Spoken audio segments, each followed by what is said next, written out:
Fox News alert, we just hit 2 Iranian tankers in the Strait. U.S. Central Command releasing this video of F-18 Super Hornets blasting 2 Persian blockade runners. The Sea Star 3 and Sevda were sneaking into an Iranian port when they were ordered to turn around. The ships were non-compliant, and then they got sprayed with 22mm machine gun fire right into their smokestacks. The Super Hornets were deployed from our carrier, the USS H.W. Bush. CENTCOM says the 2 ships were disabled on the spot and had to abandon mission. The ships are massive, but they had no crude on board. They were empty and desperate because Iran's onshore storage is nearly at max capacity. More on that later. This is now the 3rd Iranian tanker that we've love-tapped this week. On Wednesday, Super Hornets from the USS Lincoln fired several rounds from a 20mm cannon gun into another Iranian tanker's rudder. It was actually the first time an American fighter jet shot at a cargo ship, ever. CENTCOM says multiple commercial vessels have been disabled and more than 50 have been redirected by CENTCOM forces to ensure compliance. The Strait's seen a lot of action in the last 48 hours. Yesterday, the Iranians fired at our guided missile destroyers, and that was a bad decision. The point is, if there's not much seizing in the firing, because we've well, you should ask that of the attacks. Iranians. Don't ask me. We didn't fire. They fired on us. My point is, if you fire at a U.S. Navy ship, what are we supposed to do? Say, oh, there's a ceasefire. We're not going to shoot down your drone. That's a stupid question. That's a stupid position to take. Of course we fired back at them. They were shooting at us. That's what I would expect to do. Only stupid countries don't shoot back when you're shot at, and we're not a stupid country. The president says if the Iranians think that's bad, then get ready. Is the ceasefire with Iran still on? Yeah, it is. They trifled with us today. We blew them away. They trifled. I call that a trifle. I'll let you know when there's no ceasefire. You won't have to know. If there's no ceasefire, you're not going to have to know. You're just going to have to look at one big glow coming out of Iran. And they better sign their agreement fast. The Iranians are talking a lot of smack. Their foreign minister says this, quote, every time a diplomatic solution is on the table, the U.S. opts for a reckless military adventure. Whatever the cause's outcome is the same, Iranians never bow to pressure. Sending 18-year-olds on Boston whalers at American missile-guided destroyer, that's a reckless military adventure. We only fire when fired upon. And today, the Iranians lobbed more missiles and drones at the UAE. Rubio says someone's going to have to teach these guys a lesson, or the whole world will turn into pirates. Iran now claims that they have a right to control an international waterway. They claim that they have a right to control it. What is the world going to do about that? Is the world going to accept that Iran now controls an international waterway? Because if the world is prepared to accept that, then be ready, because there's like 10 other countries that are going to start doing the same thing in their international waterways, or in international waterways near their countries. That's an unacceptable thing that they're trying to normalize. The president's wall of steel's working. The blockades already turned around 57 commercial ships. Here's the USS Truxtun, USS Rafael Peralta, and USS Mason operating in the Arabian Sea, just a day after they sank a Mosquito Fleet 6-pack. CENTCOM says 70 Iranian tankers are trapped, with over 160 million barrels of oil on board. That's $13 billion of oil just rocking on the docks. They're filled to the brim and can't squeak out of the embargo.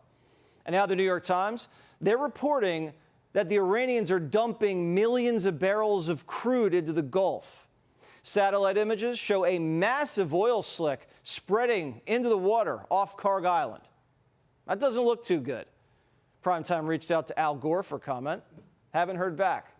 We haven't heard anything from any Democrat condemning Iranian economic or environmental terrorism. Another thing we're waiting on? The mullahs.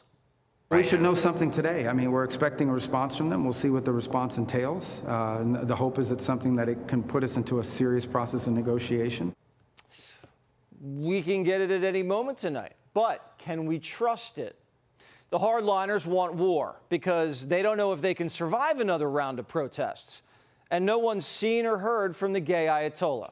Sources say his status is Wizard of Oz meets Weekend at Bernie's. The people we're negotiating with can't be trusted either. Their lead guy, a bit of a swindler. We've said we're not going to take him out initially, and at least we have somebody reasonable to talk to. But he wrote a book in 2024 about the power of negotiation, and his parents were rug merchants. And you have to, if you've ever bought a rug at a bazaar, you kind of understand the bartering that goes back and forth. I don't trust him. The president says he might restart Project Freedom and plus other things, quote unquote, if the mullahs don't sign the deal. General Jack Keane says the best deal, probably no deal. I think the prospects of a good deal are likely slim. And even if we do get a deal, here's the problem with any deal that we make, assuming it meets all of our objectives. To get a deal, we will have to provide some funding for the Iranians, admittedly condition-based, and also sanction relief. So when you draw back from that, even after a negotiated settlement, what do we have? We have a regime that survives and also ability to recover.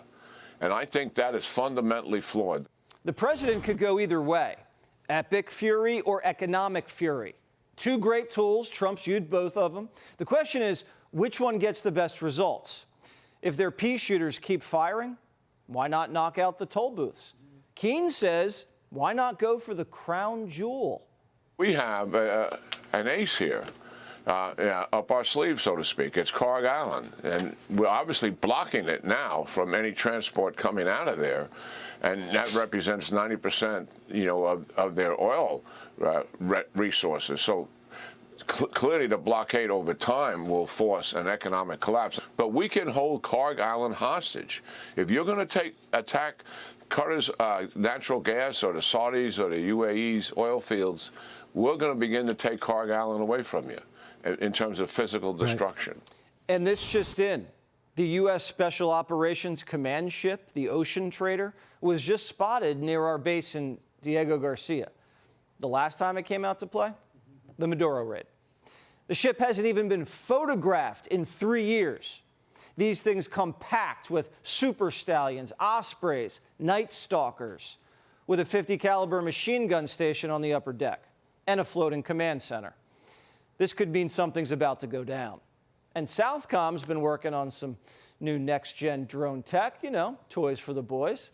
So who knows what happens? The president, though, is making sure we have a strong economy to cushion the war.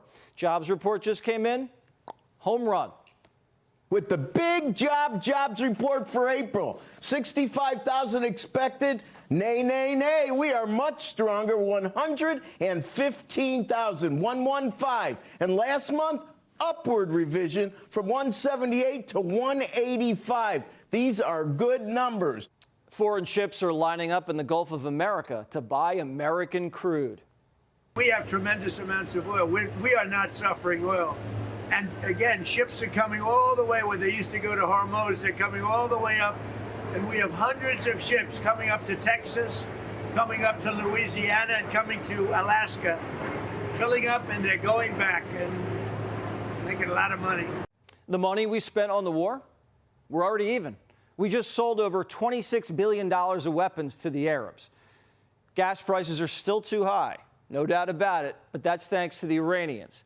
But the president's staying optimistic. Why focus on all these projects right now? You know why? Because I want to keep our country beautiful and safe. And such a stupid question you ask. We're fixing up the reflecting pond to the Lincoln Memorial, the Washington Monument, and you say, why are you fixing it up? Because you can understand dirt maybe better than I can, but I don't allow it. This is one of the worst reporters. She's with ABC Fake News, and she's a horror show. She's saying, why would you bother fixing this up? Why would I bother taking 11 or 12 truckloads of filth out of the water in front of the Lincoln Monument? POTUS wants to make sure he gets a good deal, and Americans want to win. Most of the country says 47 shouldn't give in to the Iranians. Trump knows that to deliver victory, we're going to have to stomach some high gas prices.